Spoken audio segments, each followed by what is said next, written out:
Praise the lord. నీవు ఆశ కోల్పోయావా? నీవు విసిగిపోయావా? ఇక ఏదీ మారదని అనిపిస్తుందా?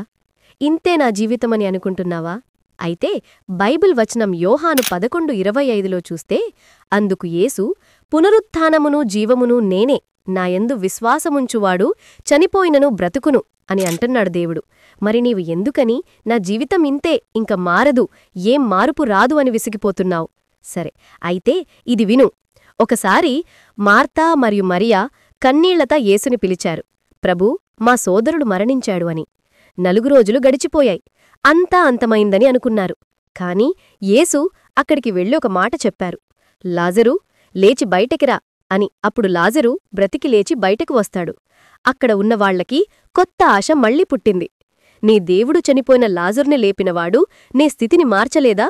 మీ దేవుడికి అసాధ్యమైనది ఏదైనా గలదా? చెప్పండి. అందుకే నీ జీవితంలో అంతమైందని అనుకున్న చోట నీ దేవుడు ఆరంభం చేస్తాడు. నే ఆశని పోగొట్టుకోవద్దు, ఎందుకంటే దేవుడే నే ఆశ. కాబట్టి నమ్ము, నీ స్థితి మారుతుంది. ఎందుకంటే మన దేవునికి అసాధ్యమైనది ఏదీ లేదు, సమస్తమూ సాధ్యమే.